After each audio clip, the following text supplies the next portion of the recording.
Just boring fuck, dude. He landed a head kick in round 2. And other than that, he did nothing! For 20 minutes! He did fucking nothing! That's the truth! 0! He caught him with a head kick in round 2. And other than that, he did fucking nothing! The whole fight!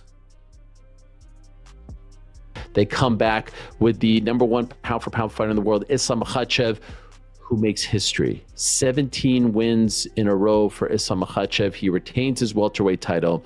As GC just said, if you were watching the post show, and the watch party, tremendous job by both GC and Rick. A, for the watch party, but B, for like actually doing it in those outfits for the entire time. I mean, the dedication to the bit.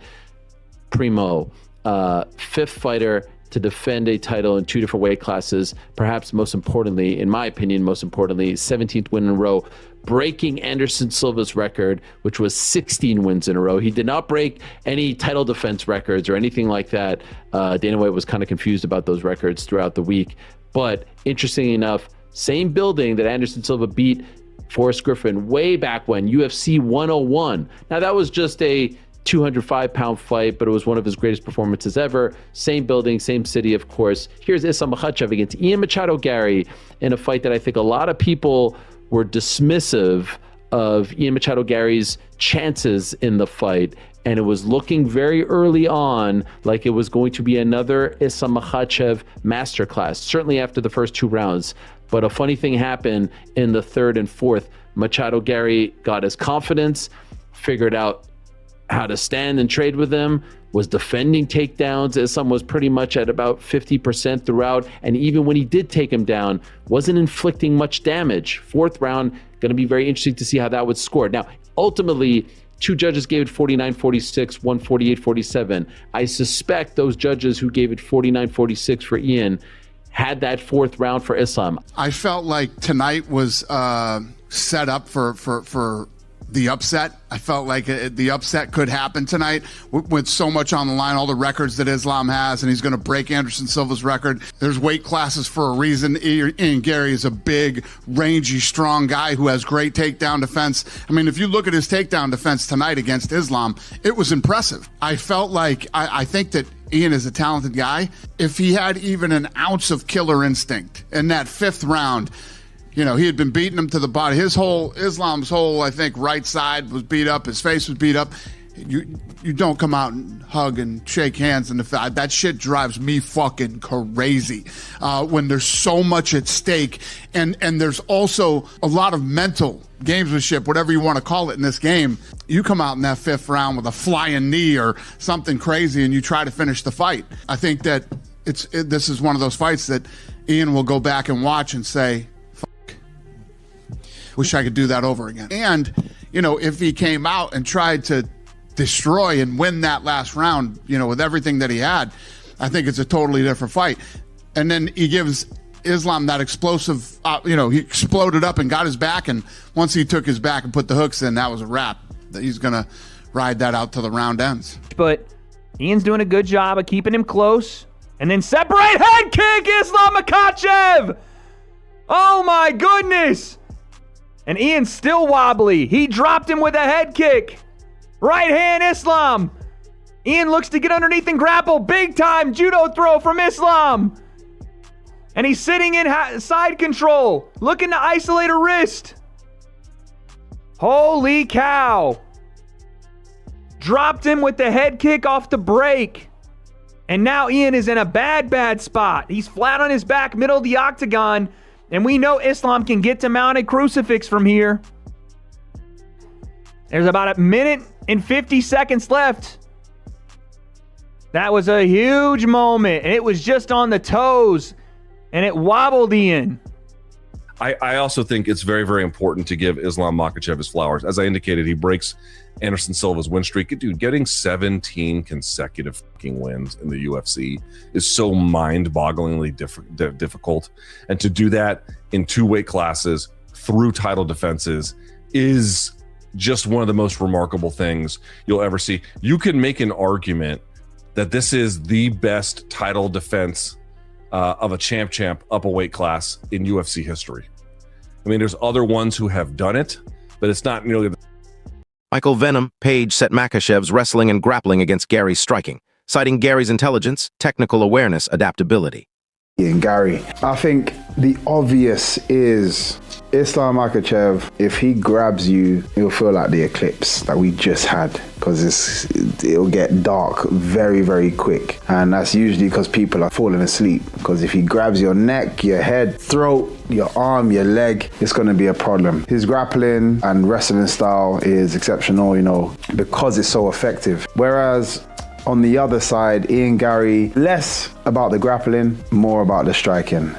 This is what we've all come to love about mixed martial arts, about the UFC specifically, is style versus style. Ian Garry's striking is very, very good. Not that good, but very, very good. And the reason I feel like I've got good insight of that is because I've gone the distance with Ian Garry and felt his pros, his cons. Again, my style is very, very different. I do believe he will have the striking advantage, although Islam's striking very, very on point. But I have to say, Ian Garry is just a very smart fighter. UFC 330 has come and gone. Before it did, Michael Bisping broke down what he expected from Islam Makhachev. Suffocating wrestling, pinning Ian Machado Garry against the fence, heavy control, ground and pound, and submission attempts. The hands and the striking are always improving, but when you look at Islam Makhachev and the way that he ragdolls everyone, when he gets a hold of them, and more importantly, when he gets them up against the fence, sometimes when he shoots... Kamaru Usman also pointed to Garry's clear physical edge, better height, reach, and leg length. I like his vision, because as a fighter, to be an elite fighter, you have to be able to have the vision of the fight, the vision of how the fight's taking place, how the fight's playing out, and the wherewithal to be able to see the shot before you land the shot, see the setup before you land it. And Ian, I have to be honest, Ian does have good vision of a fight. He can see, there's that highlight of the only, I think, couple of knockouts that he has in the UFC right now is him sliding back, seeing the shot, and landing the right hand, I believe. So he does have that vision, and if he is able to stay composed and not be put on his butt, put on his back, and not just be controlled, Ian does have vision. He can find it. So that's the shot that I give him. Besides that, I just being on your feet alone, I don't think gives him the edge. Demetrius Johnson expected Makhachev's full skill, set to decide a tactical fight built on timing.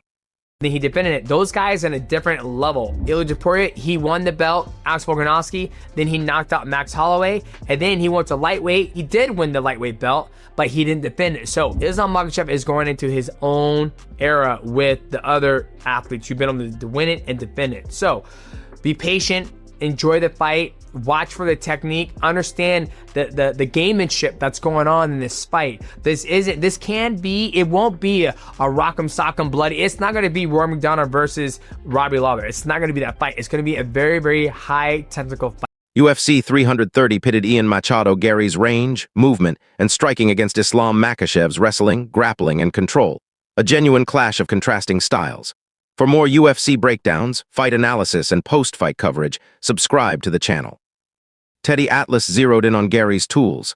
Long legs, a sharp jab, a straight right, and a kicking game. And his kicks, those long legs. And that gives him a chance to catch Makhachev while standing and striking before Makhachev can get in range to catch him. Gives him a chance with the jab, gives him a chance with the straight right hand, set the table with the jab, eat with the right hand, gives him a chance again with the kicks, gives him a chance to control the outside, gives him a chance to maybe walk Makhachev through a bad neighborhood and try to mug him. Makhachev don't get mugged, but a chance. That's all I'm looking for. Wade Plemons closely focused on Garry's takedown defense. Low kicks, leg attacks, high kicks, and knees. I think Ian has a good opportunity to do early on. I think if he doesn't stuff takedowns early, it's going to be a short fight. I legitimately could see Islam Makhachev submitting Ian Garry in the early rounds if Ian's takedown defense does not hold up. Now, with that being said, what are some things that Ian can do to combat a bit of the takedowns from Islam? And I feel like we have this conversation about striker to grappler matchup, even though that's not exactly what this is. I feel like we have that conversation a lot, but Ian, I would think, would look for low kicks, the stomp to the knee that he did versus Shavkat, these different leg attacks to try to, get Islam to, one, stay at range, two, not be so aggressive with his grappling exchange and with him trying to look for single legs, knee taps, high crotch, anything that he can get close to Ian, body lock, and then initiate grappling from there. Being able to utilize his kicks more than just his boxing, because Jack Della Maddalena in the Islam fight, more of a boxing first fighter, and Islam was able to take advantage of that. Ian's gonna have a lot more range, a lot more weapons at that range. The high kicks will be there, the knees up the middle could potentially be there for Ian Garry. Aljamain Sterling compared Garry's size, speed, and range to Makhachev's grappling, takedown game. What's fascinating about this matchup is how well Ian Garry can control the range. I think he's going to be much bigger than Islam in the sense of height, reach advantage. Sure. In terms of size, I never thought Ian was the biggest welterweight. I still don't think he is. Well, he can't be. He's so tall. He can't be thick. No, but in a sense, even when you're talking just from a weight standpoint, from what he was walking around at. Right. I forgot what he told me he walked around at, but he wasn't cutting a whole lot of weight. No. I want to say off the top of my head, maybe 10 pounds. Which is why he's so healthy. And yeah. He has such energy. So I go, you're cutting just this and you're going out there and doing this to these guys who are, essentially bigger, heavier guys. But he's got the speed advantage. The thing about Islam, he's such a complete fighter. He could do everything. But this will be the first time he's got a test with a guy who's a long man, and can he get inside, take him down? I don't think he's going to stand up and strike with him. He can, but I just don't think that's the path to victory. Alexander Volkanovski highlighted Makhachev's patience, controlled striking, sharp counters, and takedown timing against aggressive opponents. Islam's always been a very patient striker. He's very safe. He stays long himself. He's usually doing similar to what Ian Garry does, but we'll look for the takedown. When you get over aggressive and you come forward a little bit too aggressive, or you try and cut into range too quickly, he'll either get the takedown or he'll still run you in the shots. That's something that Islam was better than Khabib at. Khabib was very good at running you into takedowns. Islam can run you into counter strikes as well. Analysts also highlighted Garry's size, confidence, technical ability, and his improved takedown defense. I think people are counting out Ian Garry out. Are they? I'll never forget when I had your back when everybody was say that Tyron Woodley was about to put your lights out. No, they wouldn't. You know what I that. said? You know what I said? I was like, dude, Kamaru's different. He's got the length, he's got the height, he's got the wrestling. You said that? What's that? Yeah. Okay. So now what I'm saying is you cannot ride off a guy that is 6'3", can get him to his feet, uses the jab, and then kicks the lead leg very, very well. Will Islam take him down? Yes. Now, could Islam control him in Dagestani? I mean, that to me, that's the biggest answer, because when it comes to the feet too, as much as people do not like him, as much as you cannot hate on the competitive spirit that this dude have. He probably doesn't finish people like people want to, but he does get his hand raised. Israel Adesanya broke down the striking versus grappling contrast, pointing to Makhachev's dominant run and his confidence, while calling Garry a real challenge on the biggest stage.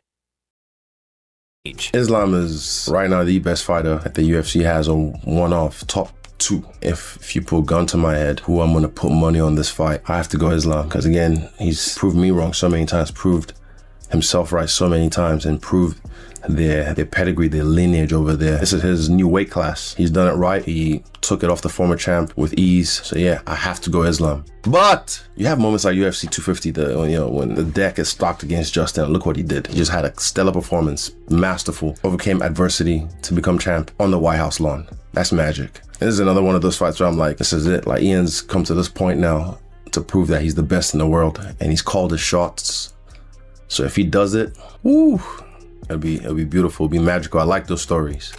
Johnson praised Islam's versatility, saying Garry needed movement and distance to avoid takedowns. Who do I have winning against Ian Garry versus Islam Makhachev? I'm gonna go with Islam Makhachev. I think Islam Makhachev can win the fight anywhere. Now, do we think Islam Makhachev is gonna win by decision or a finish? Islam said he's gonna get it done. Islam said he's gonna get it done within 3 rounds. And you know, it just all depends how Islam approaches the fight and how Ian Garry approaches the fight. If Ian Garry is running a lot and Islam's having a hard time catching him, it's probably gonna go to a decision. But if Islam Makhachev is able to get his hands on Ian Garry, get him to the ground, and start to pass his guard, then he'll finish him. It all depends how the reaction is going to be when the two clash, and that's what dictate if it's going to be finish or a decision. Page also praised Garry's resilience and adjustment ability. Getting that victory, although he's had the Analysts highlighted Garry's reach and fight IQ, and Makhachev's pressure once grappling started. And like I said, guys, do not be surprised of Ian the first 2 rounds, bro. Ian is going to use his reach. He's going to be smart. Islam is going to be super smart back, just trying to figure it out, try to wear him down, trying to close that distance. But once he closes that distance, it's going to be hell, I believe. And I feel like he's just going to be smothering him for the rest of the fight. So I think Islam Makhachev, I think it's a submission or just get his hand raised, period. But if it is a finish, I think it's a submission. So, but Islam can knock out too, so never know, bro. But I think he get his hands raised. I think right now he's just on his stuff and he's looking great, and I'm excited for this one.